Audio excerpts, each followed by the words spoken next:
Bien, compañeros, estamos en orden para empezar el desarrollo de los temas de este curso. Hoy estamos viendo lo que es el derecho marítimo, el marítimo internacional privado. Tiene una larga historia, ¿verdad? Mucho más antigua que el derecho aéreo.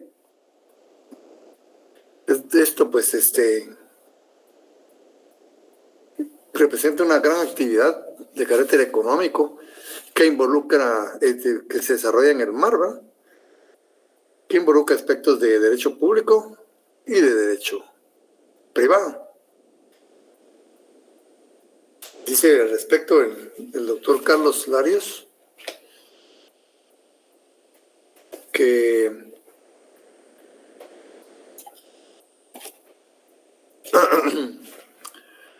el derecho marítimo es en campo internacional una rama del derecho muy completa, ¿verdad? Que podríamos decir que tiene mucha autonomía, bastante autonomía, es muy amplio, y que se refieren al derecho internacional, bueno, se refieren al derecho internacional público también, ¿verdad?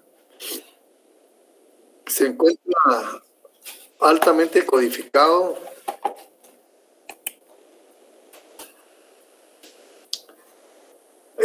por las Naciones Unidas, ¿verdad? Por las Naciones Unidas. Y existe el convenio del derecho del mar, ¿verdad? Que ya se habló en el derecho internacional público, el Montego Bay, que le llaman Jamaica, ¿verdad? Firmado en Montego Bay, Jamaica.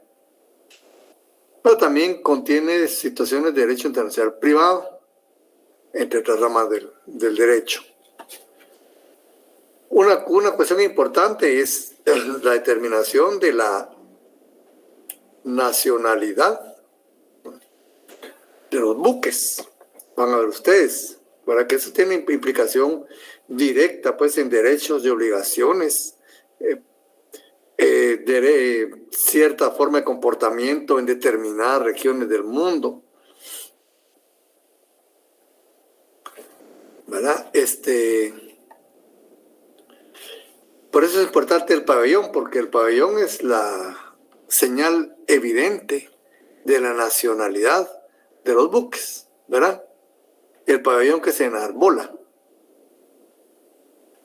Y dice que regularmente es, y así debe ser, el pabellón que se enarbola también debe pertenecer al estado en el cual está matriculado el buque. Entonces, una de las cuestiones que cambia, aparte de los derechos que otorgan en determinados lugares, también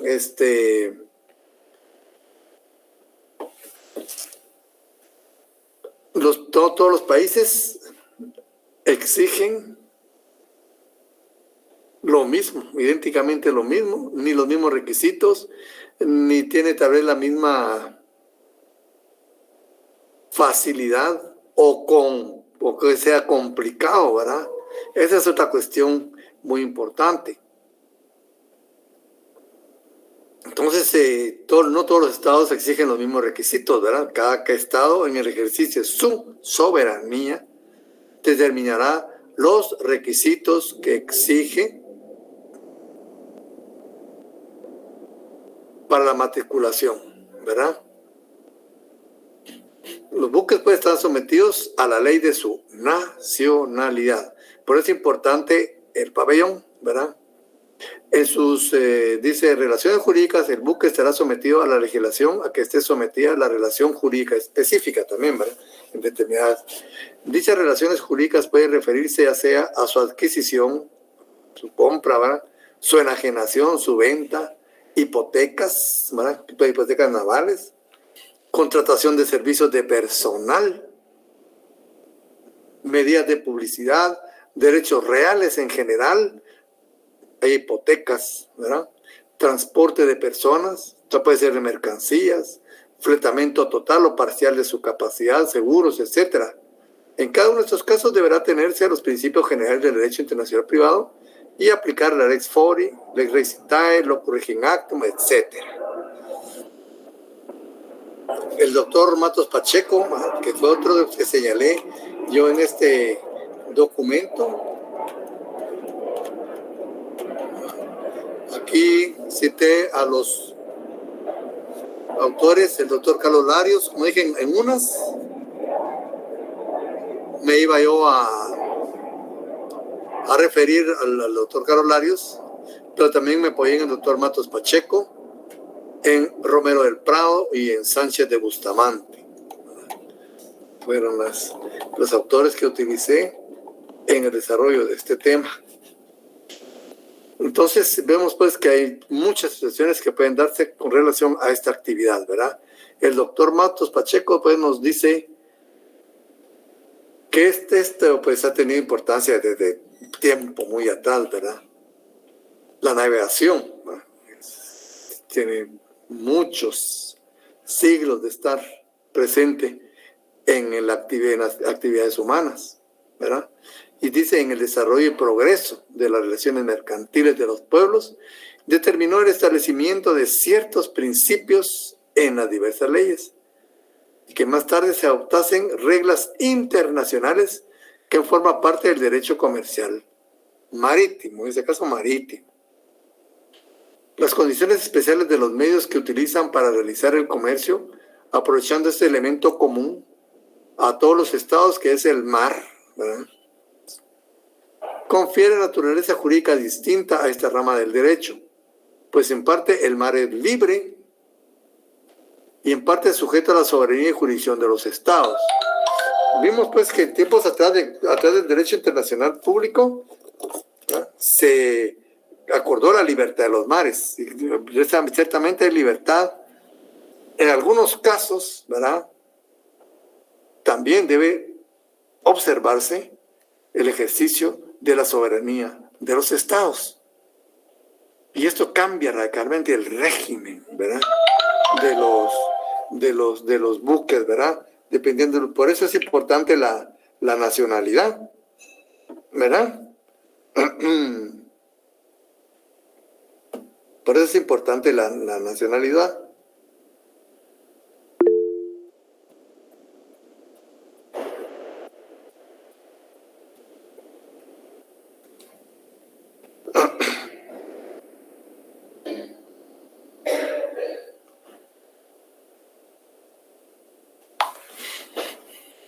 Porque eso le va a determinar, pues, un cúmulo de derechos, un cúmulo de obligaciones y, ¿verdad?, cómo puede transportarse y trasladarse por el mundo, ¿verdad?, por los océanos, por los mares, por todo el tipo de, ¿verdad?, principalmente los mares. Porque va a activar, va a chocar contra determinadas soberanías. Cuando es su pabellón, allá no, ¿verdad? Entonces, esto va a influir directamente en el comportamiento de los buques, ¿verdad? Entonces dice que utilizan, ¿verdad?, el comercio aprovechando ese elemento que es el mar, confiere naturaleza jurídica distinta a esta rama del derecho, pues en parte el mar es libre y en parte sujeto a la soberanía y jurisdicción de los estados. Entonces, en esta actividad, en esta materia concurren, según el doctor Matos, 3 factores principales. La independencia de los estados. O sea, aquí estamos refiriéndonos a la soberanía. Cuando yo topo con una soberanía, debo respetar esa soberanía, ¿verdad? La libertad de los mares. Acuérdense que hay libertad. Eso se acordó desde la Revolución Francesa, que fue una punzazo, ¿verdad?, contra el Reino Unido, contra Inglaterra, contra Gran Bretaña, que era la reina de los mares, ¿verdad? No dijo, no, y ella obstruía y determinaba dónde pasaba cada buque. No, quien dice hay libertad de los mares, y eso se ha respetado. Y el libre comercio. Estos 3 factores han influido directamente en el derecho marítimo internacional privado. La independencia de los estados, que tiene relación con la soberanía, la libertad de los mares y el libre comercio. El doctor Matos hace una exposición bastante amplia de esos temas, ¿verdad? Yo me limité únicamente a apuntárselos a ustedes para que tengamos una noción, ¿verdad?, de la amplitud de este tema y con qué factores, pues, en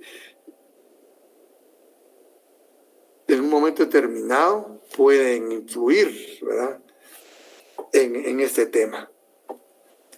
Las naves por naturaleza son bienes muebles, dice el doctor Matos, pero al mismo tiempo las leyes les reconocen ciertos atributos peculiares a los bienes inmuebles, como ser susceptibles de hipotecas, embargos, etcétera, ¿verdad? Y aún dice, se les atribuye una especie de personalidad. Tienen nombre, tienen nacionalidad, etcétera. Aplicándoles la ley del pabellón, como se aplica a la persona humana su ley nacional. Aquí estamos ante una ley personal de derecho internacional privado en cuanto a la nacionalidad de la nave, ¿verdad? Hay además respecto de las naves otras consideraciones importantes. Se las tiene como parte flotante del territorio nacional. Imagínense, parte flotante del territorio nacional. Vamos a ver.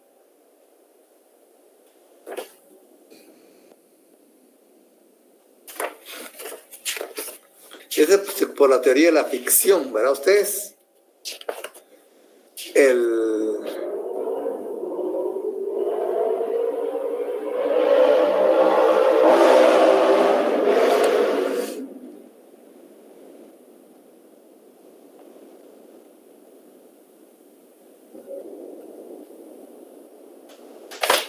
territorio se extiende, ¿verdad? Que es naves o aeronaves con nacionalidad guatemalteca. Entonces es lo que dice el doctor Matos Pacheco aquí, ¿verdad?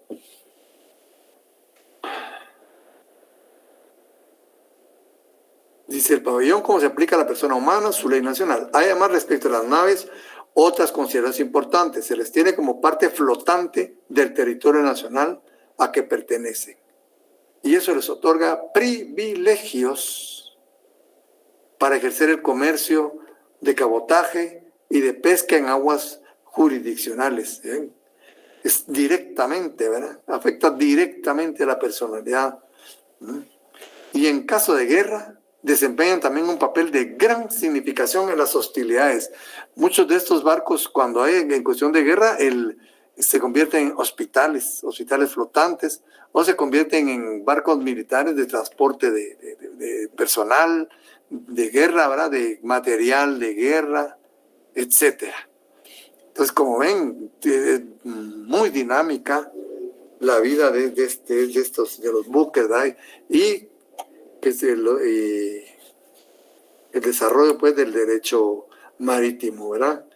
Vemos entonces que pueden considerarse como extensión del territorio. Eso va a ser importante cuando veamos otra cuestión, ¿verdad? Por su parte, Antonio Sánchez Bustamante dice, al referirse a la nacionalidad de los buques o naves, señala que se necesita ver cuáles principios son aplicables en nuestra ciencia a su nacionalidad y a la manera de cambiarla. ¿Cómo se puede cambiar la nacionalidad? Al igual que las personas, ¿verdad? Pueden. A su propiedad y a la manera de transmitirse la propiedad. A su personal y a las condiciones y reconocimiento, ¿verdad? ¿Hasta dónde? El personal. Así como a los casos de venta judicial y la prelación de créditos para ellos establecidas. Se pueden embargar y se pueden ejecutar, ¿verdad? Todo ello es importante tomar en cuenta la nacionalidad. La nacionalidad, apunta este tratadista cubano, el doctor Sánchez, es uno de los problemas más importantes por múltiples razones de seguridad pública, de índole fiscal y de carácter económico. Todo eso, miren, implica la nacionalidad, ¿verdad?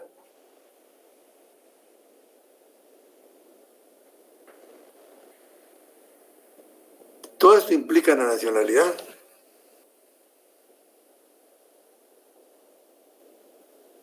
Influye en lo económico,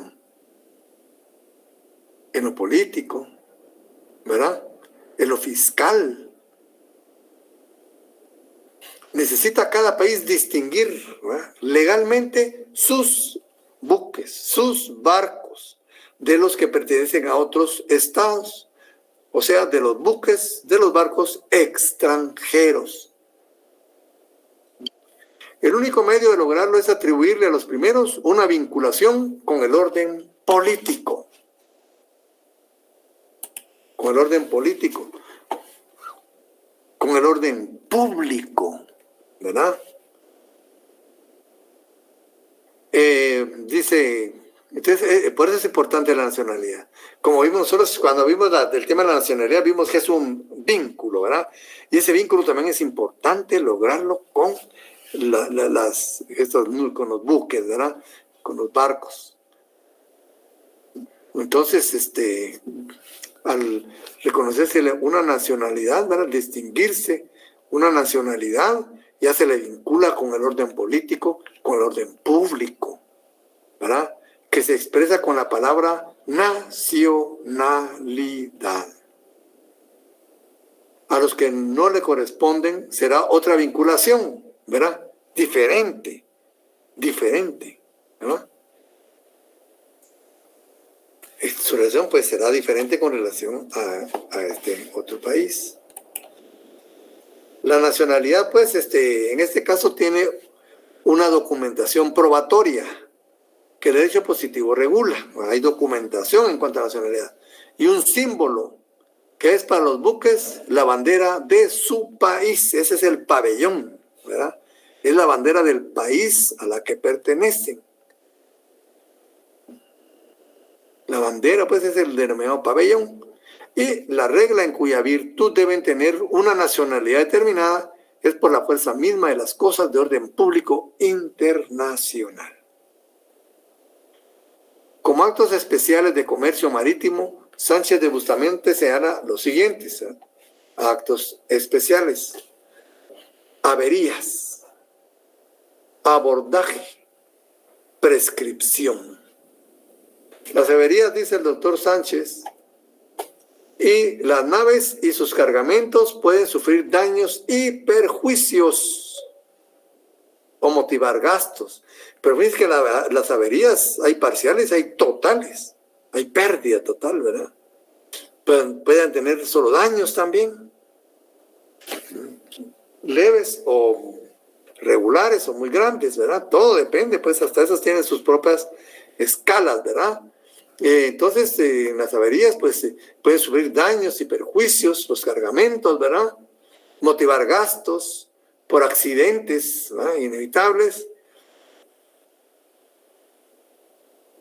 Y ahí esto afecta a determinadas personas. Pueden ser los propietarios, ¿verdad?, de las cuestiones, o puede ser el propio seguro que los está protegiendo. Se dan diferentes relaciones después de ello, ¿verdad?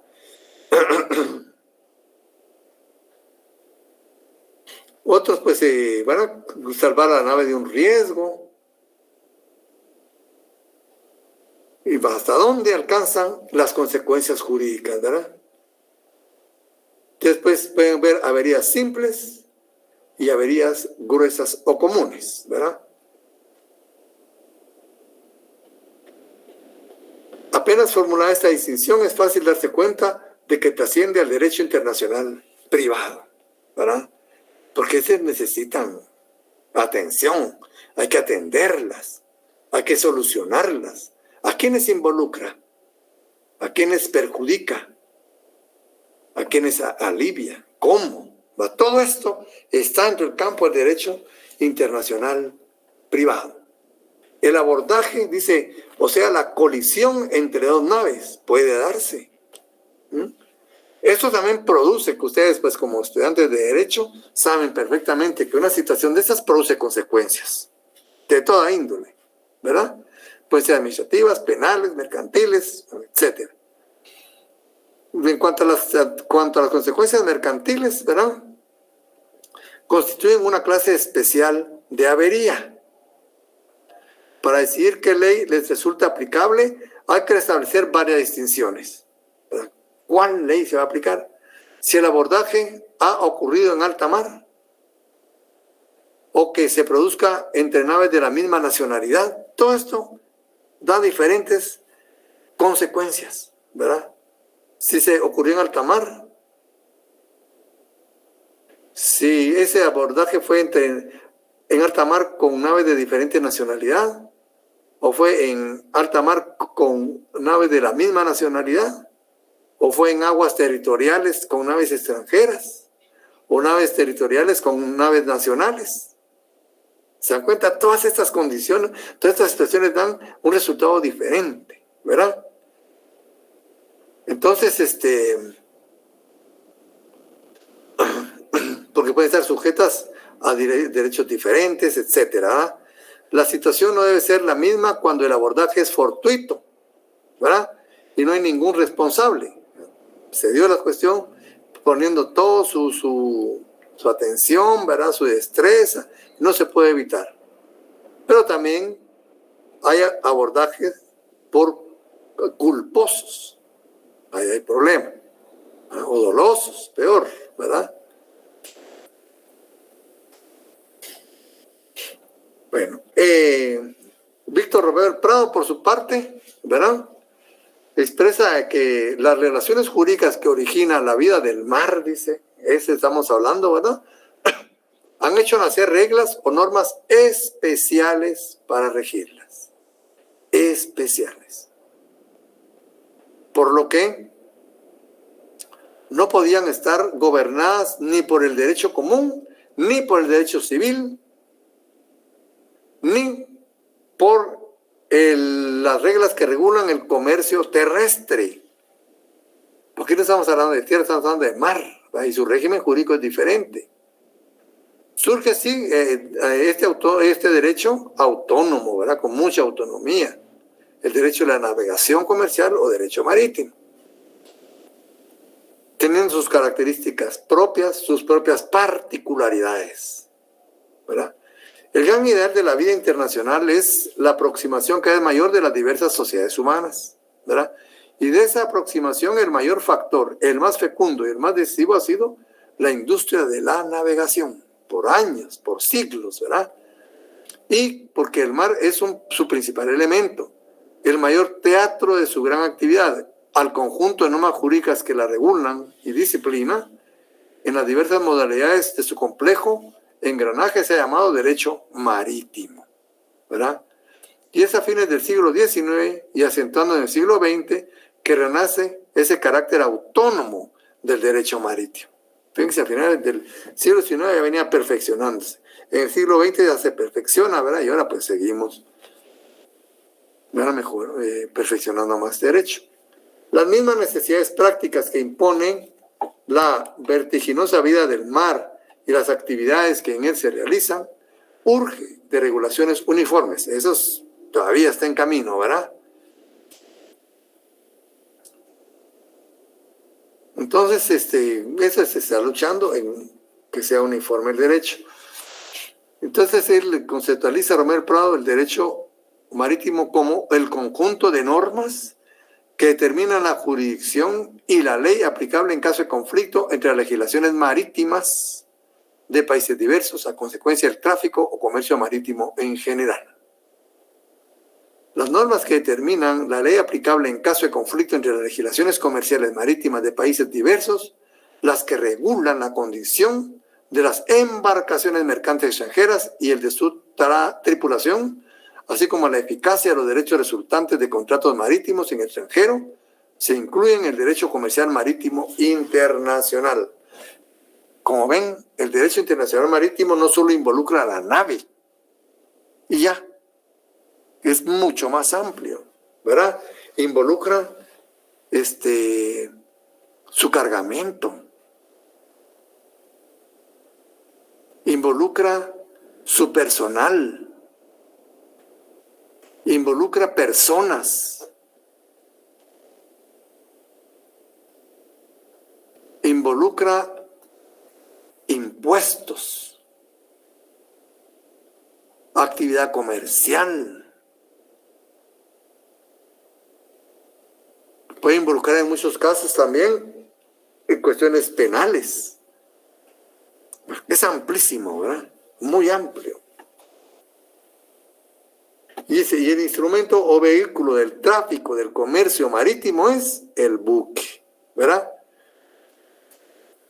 Respecto a su nacionalidad, habíamos visto, pues, que hay que atribuirle una nacionalidad a los buques. Es importante atribuirle a esa nacionalidad. Es necesario atribuirle nacionalidad. ¿Verdad? La nacionalidad evidente, la seña evidente de nacionalidad va a ser el pabellón. Y se reconoce, pues, a cada estado, en virtud de su propia soberanía, la facultad de fijar las condiciones para que un navío pueda enarbolar su pabellón, para que sea considerado de su nacionalidad. ¿Quién dispone de ello? Cada estado en particular. Se le atribuye, pues, una nacionalidad, no solo con el fin de imponerle deberes, sino para concederle situaciones especiales. Miren qué importante. La nacionalidad implica mucho, ¿verdad? Tanto de protección, en la concurrencia de buques extranjeros, y también ciertos privilegios, ¿verdad? El Estado debe fijar esas condiciones para determinar la nacionalidad, porque los buques no constituyen solamente un objeto del derecho privado, sino el instrumento de un importante sector de su vida económica, de relaciones comerciales, ¿verdad? Pero la nacionalidad de los buques mercantes tienen un significado particular, diverso al que se atribuye a las personas físicas o jurídicas. Los navíos privados deben estar sometidos a la autoridad de un Estado y poseer su nacionalidad. La circunstancia que los navíos privados posean una nacionalidad permite aplicarles en los casos y dentro de los límites determinados la ley del pabellón, pero esa nacionalidad no significa más que la condición jurídica en virtud de la cual los navíos, aun cuando no sean propiedad del Estado, están sometidos a sus leyes. Porque ahora ustedes que los navíos muchas veces son de capital privado, y la mayoría, cuando hablamos de mercante. Pero, no obstante, deben someterse a su soberanía. ¿Y qué nos dice el Código de Derecho Internacional Privado al respecto? ¿Verdad? Aquí nos ubicamos en el artículo 274 del Código de Derecho Internacional Privado. Nos dice por acá, ¿verdad? Ese artículo, la nacionalidad de las naves se prueba por la patente de navegación. Hay una patente de navegación y ahí dice la nacionalidad. Y la certificación del registro, que están inscritas. Y tiene el pabellón como signo distintivo aparente. Entonces, el signo distintivo de la nacionalidad es, ¿verdad?, el pabellón del buque, ¿verdad?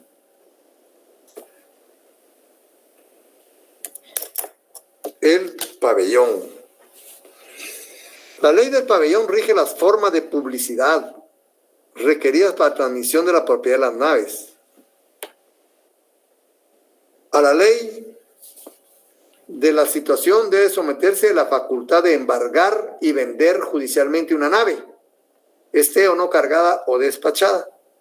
Como ven, ya hay diferentes grupos de leyes que se aplican. Uno, la ley de nacionalidad, ¿no?, o ley del pabellón, que viene siendo lo mismo. Pero también puede aplicarse en un momento determinado la ley de la situación, como el artículo 276, en lo que se refiere a embargos, ventas judiciales, ¿verdad? Se regula por la ley del pabellón, otra vez volvemos a la ley del pabellón, los derechos de los acreedores después de la venta de la nave, ¿verdad?, a la ley del pabellón. La hipoteca marítima y los privilegios de seguridad de carácter real constituidos de acuerdo con la ley del pabellón tienen efectos extraterritoriales. Se debe respetar en todo el mundo, ¿verdad? El reconocimiento del buque 280, la petición de práctico y la política sanitaria dependen de la ley territorial. Miren cómo vamos diseccionando, ¿verdad?, la situación en el derecho marítimo. Vemos que en unas situaciones se aplica la ley nacional. ¿La ley nacional de quién? De las naves. En otras se aplica la ley de la situación, ¿verdad? Como por ejemplo en las hipotecas. En otras, ¿verdad? La ley territorial, por ejemplo esta, el reconocimiento del buque, la petición de práctico y la política sanitaria dependen de la ley territorial o otro tipo de leyes. Esto también pues, se puede aplicar a las aeronaves, ¿verdad? También son de orden público internacional las reglas sobre nacionalidad de los propietarios de buques y aeronaves, etc. Como ven, es muy dinámico, ¿verdad? También es de orden público internacional, dice el artículo 284, y así, ¿verdad? Después vienen los contratos del comercio marítimo. Aquí hablamos del contrato de fletamento, el de préstamo a la gruesa, ¿verdad? Averías,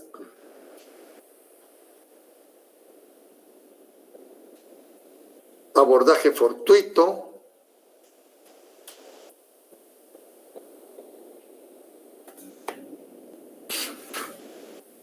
¿verdad? Todo lo que se relaciona con contrato especial del comercio marítimo. Y hay prescripción. La prescripción de las acciones nacidas de los contratos y actos mercantiles se ajustará a las reglas establecidas en este código respecto a las acciones civiles. Aquí llegamos pues con el derecho marítimo, ¿verdad? Ya le vimos. Estos documentos tengo entendido que ya los tienen ustedes, ¿verdad? Todos. Me falta uno por ahí, pero ese lo va a llegar un poquito más tarde. Ahorita, con una tacita de café se puede leer uno diario. Entonces ya tienen este, ¿verdad?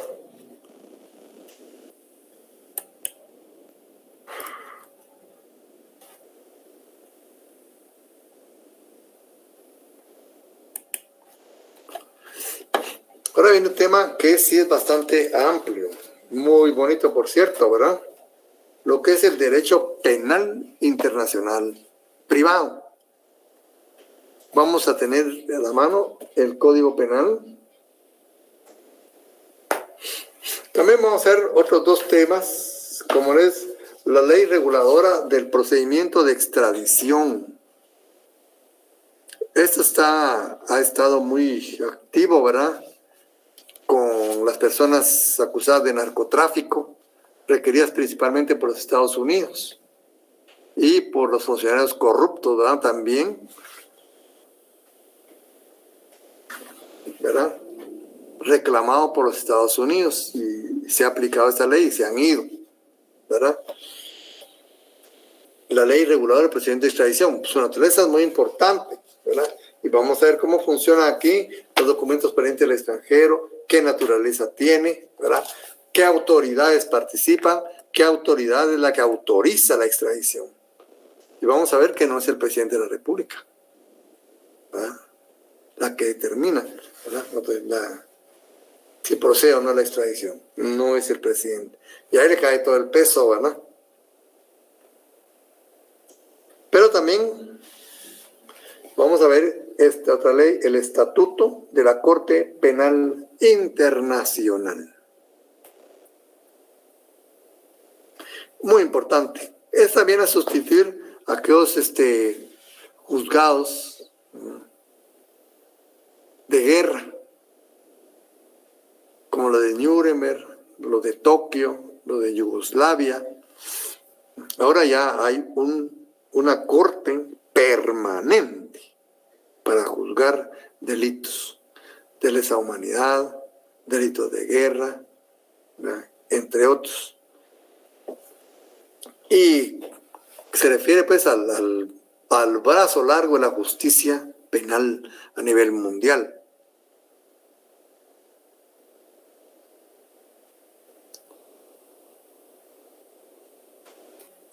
Los delitos contenidos en esta ley para ser juzgados no prescriben. No prescriben estos delitos, ¿verdad? Y la Corte Penal Internacional, pues, tiene jurisdicción en todo el mundo, ¿verdad? De los países que le han ratificado. Dentro de esto, dentro de este volumen, que ustedes lo compren, va hasta estar acompañado de una consulta que el presidente de la República le dirigió a la Corte de Constitucionalidad. A la Corte de Constitucionalidad, preguntando, ¿verdad?, si esta ley viola o no el principio de soberanía.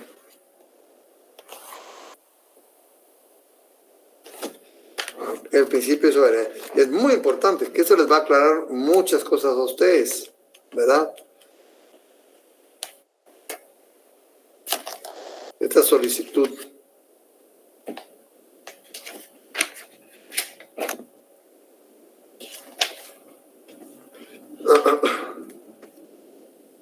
Aquí viene, ¿verdad? Solicitud de opinión consultiva a la Corte Constitucionalidad por el presidente de la República de Guatemala, referente a la Corte Penal Internacional. Aquí más que todo preguntaba si se viola la soberanía cuando se establece que este tribunal tiene facultad de juzgar delitos cometidos en Guatemala. Porque no importa dónde cometan los delitos, ¿verdad? Siempre y cuando sean las circunstancias, esta Corte tiene jurisdicción para juzgar. Y aunque no se cometan, ¿verdad?, hay condiciones para conocer de ello, ¿verdad? Incluso aquí el general Ríos Montt estaba denunciado ante esta Corte y había orden de captura internacional contra él, ¿verdad? Y no pudo salir cuando tuvo un problema de salud y vino aquí el especialista, que es el doctor Espada, ¿verdad?, a operarlo.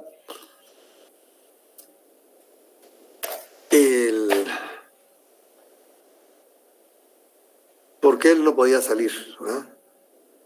Entonces vamos a leer esta ley para ver cuándo es cuando se aplica, y entonces a leer este documento muy importante, porque está la consulta y está la respuesta, ¿verdad?, que elabora la Corte de Constitucionalidad en el expediente 171-2002. Es un documento muy para nosotros, ¿verdad?, muy importante el documento. Nos va a acercar al conocimiento de esta ley tan importante, porque nuestra Constitución establece que, ¿verdad?, a quien le corresponde con exclusividad la administración de justicia. Ahí viene el problema, ¿verdad? La función jurisdiccional, ¿a quién le corresponde? Ahí viene un tribunal internacional y sí puede juzgar también, ¿verdad? Entonces, ¿cómo queda la soberanía del Estado? Pregunta el presidente. ¿Cómo queda la soberanía del Estado? Y la Corte Constitucional pues le hace un estudio, un análisis y le responde de una forma muy, muy interesante. Entonces es un documento que sí deben leer, ¿no? Deben leer. Entonces, eso es el derecho penal, ¿verdad?, internacional. Bien, en este tema, ¿verdad?, hemos dicho y hemos venido diciendo a lo largo del curso que el ejemplo clásico de una norma de carácter, ¿verdad?, público internacional lo es la ley penal, ¿verdad?, de orden público internacional, una ley territorial o de orden público internacional que se aplique por igual a todos, es en esencia, ¿verdad?, la ley penal. La ley penal, pues, en la ley penal están contenidos, valores muy importantes de nuestra sociedad, pero puede que no sea para otra. Hay valores que son universales, ¿verdad? Pero hay otras que no, tienen sus matices, ¿verdad? En atención a las diferentes sociedades.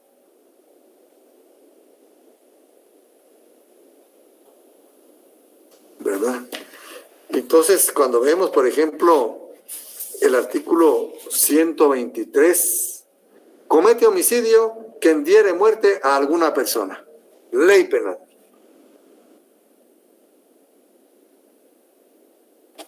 Territorio nacional. Quien cometiere, ¿verdad? Ese delito, quien diere muerte a alguna persona de territorio nacional, comete el delito de homicidio.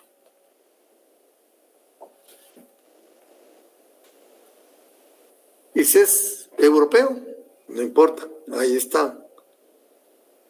Si es africano, no importa, ¿verdad? Si es asiático, tampoco, ¿verdad? Si es salvadoreño, mexicano, hondureño, que están tan pegados a nosotros, tampoco. Quien, ¿verdad?, diere muerte a alguna persona, punto. Eso se aplica por igual a todos, ¿verdad? Nuestra ley penal es territorial, ¿verdad? Territorial. Y no importa la nacionalidad. Comete delito de lesiones quien, sin intención de matar, causare a otro daño en el cuerpo o en la mente. No importa si usted es chino, si es japonés, si es escandinavo, si es inglés, si es estadounidense, si es brasileño, y no está diciendo nada de esto.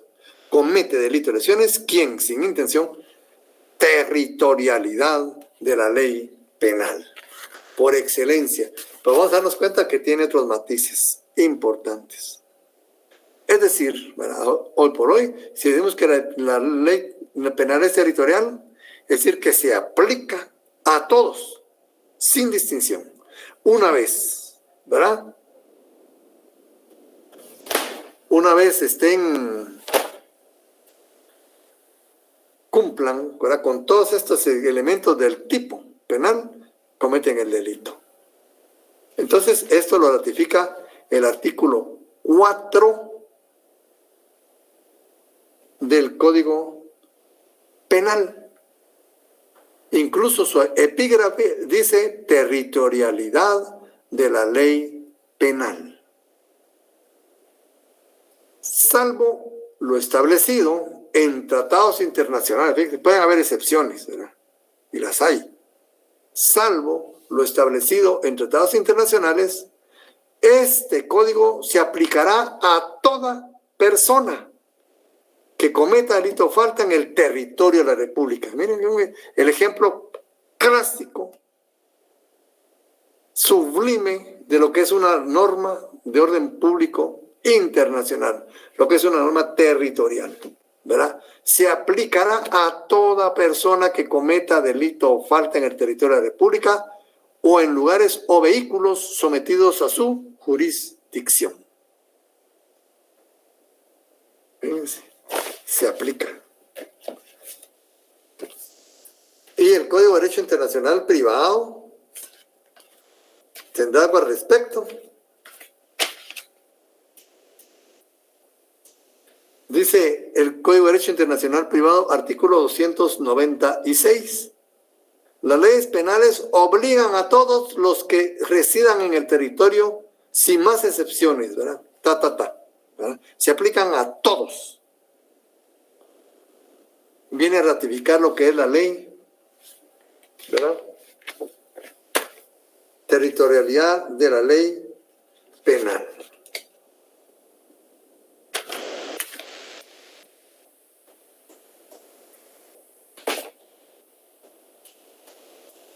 Pero también tiene sus excepciones, ¿verdad?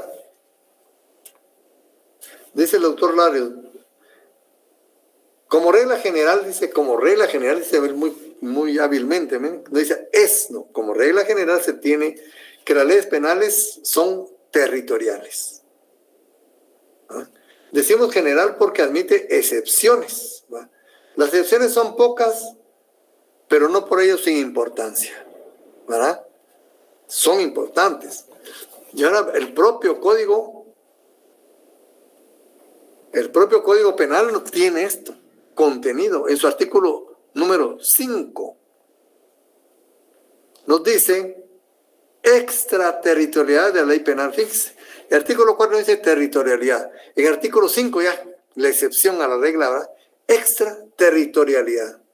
Entonces vemos que la ley penal en principio es territorial, pero no es únicamente territorial. Tiene sus excepciones. ¿Y dónde hay excepciones? Por delito cometido en el extranjero por funcionario a servicio de la República cuando no hubiera sido juzgado en el país en el que se perpetró el hecho. Fíjense, los funcionarios pueden cometer delitos en el extranjero, pero muchas veces también gozan de ciertos privilegios, ¿verdad?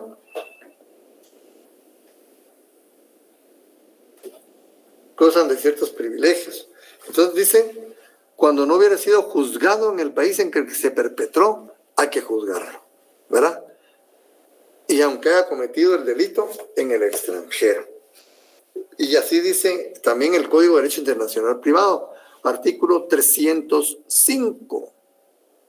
Están sujetos en el extranjero a las leyes penales de cada estado contratante los que cometieran un delito contra la seguridad interna o externa del mismo o contra su crédito público, sea cual fuere la nacionalidad o el domicilio del delincuente.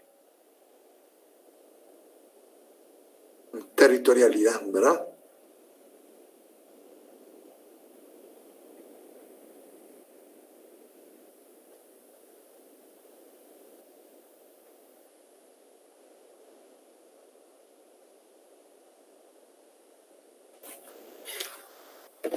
Dice también, por delito cometido en nave, aeronave o cualquier otro medio de transporte guatemalteco, cuando no hubiera sido juzgado en el país en el que se cometió el delito, porque ya vimos que, ¿verdad?, se consideran territorio flotante del Estado, ¿verdad?, las que tengan el pabellón o la matrícula de la República de Guatemala.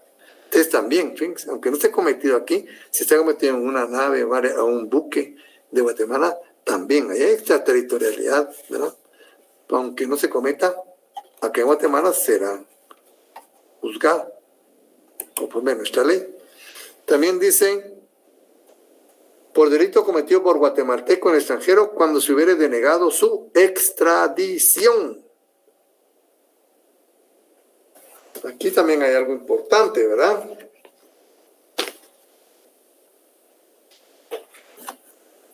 Extradición. Cuando se hubiere denegado su extradición. Entonces ahí también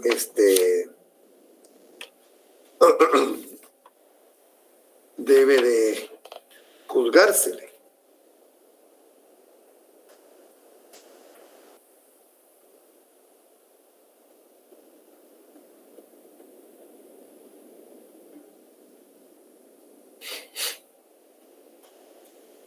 Cuando se deniega la extradición, entonces los estados tienen la obligación, ¿verdad?, de juzgar a sus nacionales.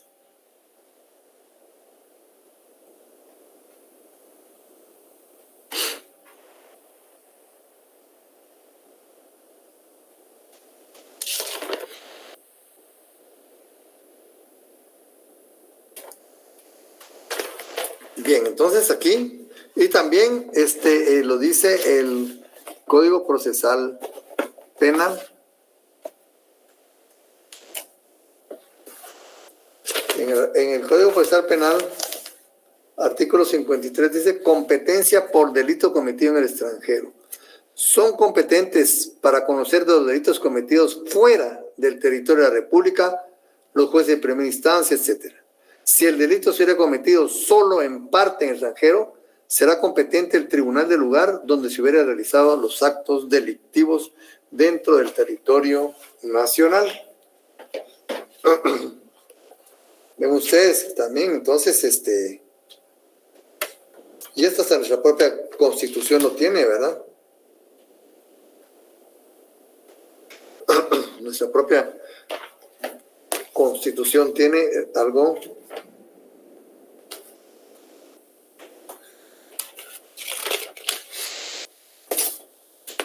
aquí regulado con la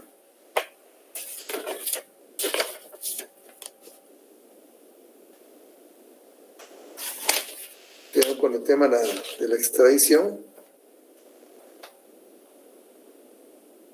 Dice acá, el artículo 5 dice extraterritorialidad de la ley penal. Este código también se aplicará por delito cometido por guatemalteco en extranjero cuando se hubiera denegado su extradición. Y dice el artículo 345 del Código de Derecho Internacional Privado. Vamos a apuntarlo, ¿verdad? 345 Código de Derecho Internacional Privado. ¿Qué dice el artículo 345 del Código de Derecho Internacional Privado? Dice también 345. Los estados contratantes no están obligados a entregar a sus nacionales en extradición, no están obligados. La nación que se niegue a entregar a uno de sus nacionales estará obligado a juzgarlo, ¿verdad? Igual que el código, miren, por delito cometido por guatemalteco extranjero cuando se hubiera denegado su extradición. Hay que juzgar. Entonces ahí hay extraterritorial la ley, ¿verdad? Etcétera, llegamos al sexto, dice por delito, bueno, por delito cometido en extranjero contra guatemalteco cuando no hubiera sido juzgado en el país. 5. Por delito que, por tratado o convenio, deba sancionarse en Guatemala. Y 6. Por delito cometido en extranjero contra la seguridad del Estado, el orden constitucional, la integridad de su territorio, así como falsificación de la firma del presidente de la República, falsificación de moneda, billetes de banco, bonos, títulos, documentos de crédito, ¿verdad? Ahí hay extraterritorialidad. Fíjese que aquí se dieron casos, ya se los había contado de una banda que falsificaba moneda. Eran suramericanos y unos del Caribe. No sé por qué también de los dólares y otras monedas falsificaban quetzales. Y no había ningún guatemalteco y su centro de operaciones lo tenían en Ecuador. Ahí tenían la fabriquita. Guatemala tenía uno derecho de perseguirlos penalmente. No se cometió en Guatemala. No había ningún guatemalteco. Pero Guatemala sí tenía la potestad de perseguirlos penalmente. Ahí hay un ejemplo claro de extradición, de extraterritorialidad, de la ley penal.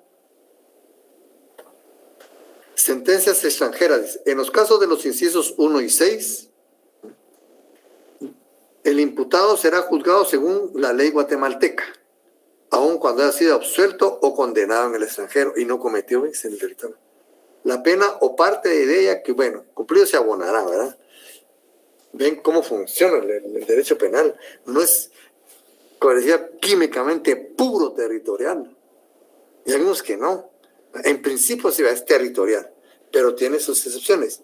Ya vimos cuando se aplica extraterritorialmente, aunque no se cometen acá los delitos, puede juzgar, puede perseguir penalmente. Bueno, pero también en un momento determinado no se aplica. Fíjense ustedes, no se aplica la ley penal. Y eso decimos nosotros, ¿por qué? ¿Verdad? ¿Por qué no se aplica la ley penal?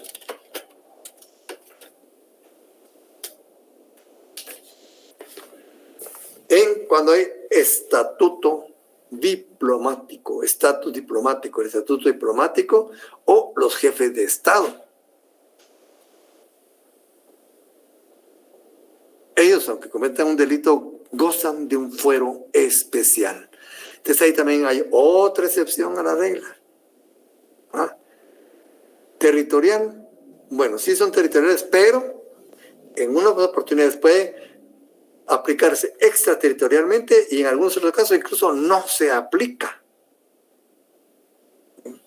Y así dice el Código de Derecho Internacional Privado. Están exentos de las leyes penales de cada estado los jefes de los otros estados. No se aplica la ley penal. Gozan de igual exención los representantes diplomáticos, ¿verdad? El estatuto diplomático que ya han hablado, sus familiares, ¿verdad? Sus empleados extranjeros también, ¿verdad? Gozan de un fuero especial, no se les aplica. Tenemos, es territorial, sí es territorial y penal, pues también puede ser extraterritorial, sí, y también incluso puede no aplicarse. Tampoco son aplicables las leyes penales de un estado a los delitos cometidos en el perímetro de las operaciones militares. La misma exención se aplica a los delitos cometidos en aguas territoriales o en el aire nacional, ¿verdad? A la altura de a bordo de naves o aeronaves extranjeras de guerra.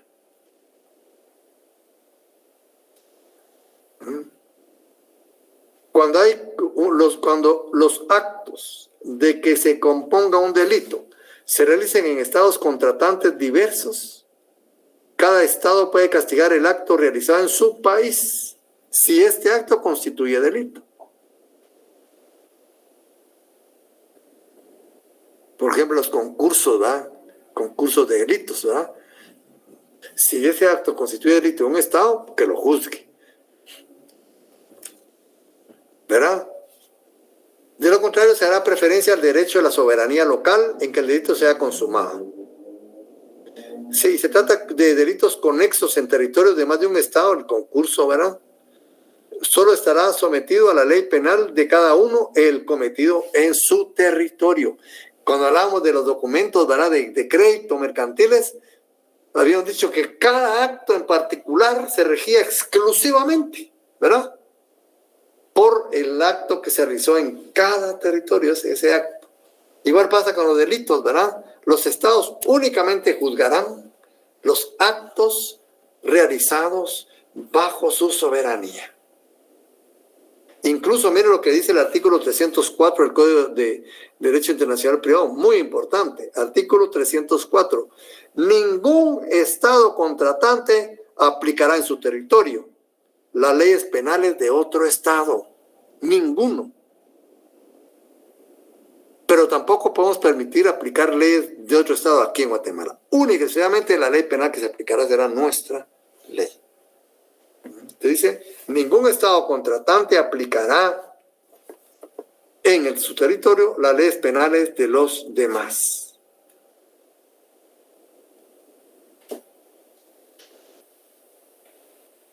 Entonces ya vimos, ley penal territorial, en principio territorial, pero también en un momento determinado puede ser extraterritorial. También en un momento determinado no se aplica, aunque se comete un delito no se aplica, ¿verdad? Dice, están sujetos en el extranjero a las leyes penales de cada estado contratante los que cometieren un delito contra la seguridad interna o externa del mismo o contra su crédito público, sea cual fuere la nacionalidad o el domicilio del delincuente, ¿verdad? Usted cometió un delito afuera, ahí se le juzga. Territorialidad, ¿verdad?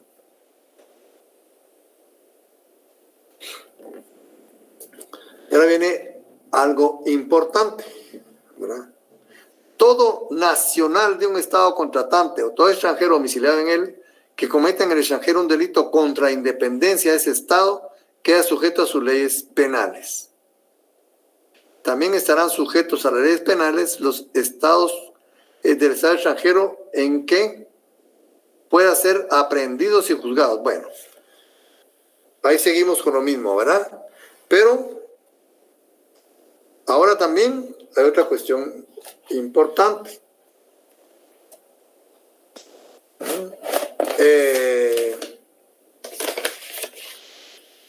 Puede ser también, la ley penal puede ser también personal. Imagínense. La ley personal la habíamos reservado únicamente para el Estado y la capacidad de las personas, ¿verdad? Que se aplica en atención a mí, ¿verdad? Se le pega a la persona y lo sigue a donde quiera. Pues también la ley penal en un momento determinado puede ser personal, porque atiende a mi nacionalidad y me va a seguir en mi carácter de nacional a donde yo vaya. Y es una ley de carácter penal. Miremos aquí, artículo 359 del Código Penal. Aquí la ley penal como ley personal. 359. Y dice, miren, el guatemalteco, ahí no está diciendo quién hiciere, quién no, está diciendo el guatemalteco, ¿verdad? Traición propia, traición a la patria, ¿verdad? Traición propia. El guatemalteco que tomare las armas contra el Estado o se uniere al enemigo o se pusiere a su servicio será sancionado con prisión de 10 a 20 años. Imagínense que fuera a Corea del Norte, voy a Corea del Norte, miren, pongan servicio ustedes para invadir mi país, ¿verdad?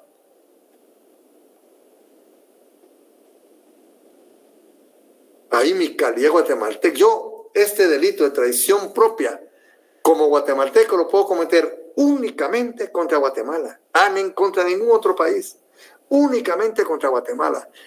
Este delito va en atención a mi nacionalidad y se me pega donde yo quiera que vaya. Hasta el otro lado del mundo, si estoy conspirando contra mi país y me estoy uniendo a otro ejército para venir a invadir a mi país, cometo ese delito. Por guatemalteco, ¿verdad? Se me pega, me sigue a donde yo vaya. Pero hay otro, ¿verdad? Atentados contra la integridad e independencia del Estado. El guatemalteco, ¿ya vieron? Traición propia no dice quién. Un mexicano puede cometer traición contra la patria. Guatemala. Ni un salvadoreño. Solo los guatemaltecos. Aquí se convierte como ley personal. Se va a pegar a mí y me va a decir donde yo quiera que vaya, donde yo me ofrezca a una agresión con un extranjero contra mi país, ahí lo voy a cometer. También el 360.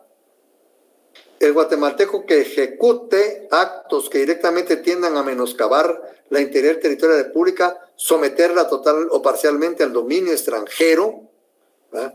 Comprometer su soberanía, a atentar contra la unidad nacional, será sancionado con prisión.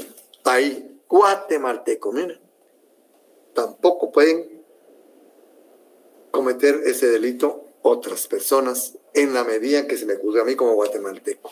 Entonces ahí, aquí es de carácter personal. Y traición propia. Traición impropia, perdón, la traición propia, los guatemaltecos. Traición impropia, el extranjero domiciliado. Miren, en atención a su domicilio. Es de carácter personal. El extranjero residente en el territorio de la República, o sea, en Guatemala, que cometiera alguno de los delitos anteriores, ¿verdad? Será sancionado con, miren, aquí se convierte en una ley personal. Entonces, como vemos, la ley penal, ya habíamos dicho, ¿verdad? Veníamos diciendo a lo largo del curso, es territorial, es de orden público internacional. Es territorial porque se aplica a todos sin distinción alguna cuando cometen un delito. Y ahí están los ejemplos, pero tiene sus excepciones. En un momento puede ser extraterritorial, ya vimos, artículo 5 del Código Penal, ¿verdad? No se aplica bajo el estatuto, ¿verdad? De diplomático, o cuando se trata de un jefe de Estado, un primer ministro, un monarca, ¿verdad? Un rey. Comete un delito, no se le puede juzgar. No se le puede juzgar. Entonces puede no aplicarse y también puede convertirse de carácter personal porque va a atender a mi nacionalidad y para otros a su domicilio. En atención a ello se le va a aplicar más traición a la patria, hasta traición propia. nosotros como guatemaltecos podemos cometer delito únicamente contra Guatemala, contra ningún país más. Y por eso dice el guatemalteco, ¿qué? Guatemalteco, aunque yo esté en Corea del Norte, esté en Vietnam, ¿verdad? Ahí se me va a aplicar únicamente, ¿verdad? O esté aquí, ¿verdad? Obviamente. O esté aquí, ya realizando los actos propios, ¿verdad? Entonces ven que tiene sus excepciones, ¿verdad? Y por favor ya tenemos listo nuestra ley de extradición, ley reguladora del procedimiento de extradición, el decreto 28-2008 y el Estatuto de Roma de la Corte Penal Internacional. Por favor, van a leer lo que es la solicitud de consulta del presidente que le formuló a la Corte de Constitucionalidad respecto de este tratado. Y después, yo no sé si ya tienen los documentos, ya los tienen disponibles, según me dijeron, ya los publicaron en la plataforma digital, ¿verdad? Solo me faltarían uno o dos, ¿verdad?, para completarlo, ¿eh? Si Dios me da licencia y tiempo para hacerlo. Muy bien. Gracias, Marcos. Muy amable. Entonces ya pueden ustedes ordenarlos, seguir leyéndolos, pues, con una su tacita de café a la par, ¿verdad? 2-3 minutos se lo leen. En vez de ver el WhatsApp, me van a ver estos documentos para ir avanzando. Entonces nos quedamos aquí, compañeros. Y primero Dios, nos vemos la semana que viene. Con el permiso de ustedes, me retiro.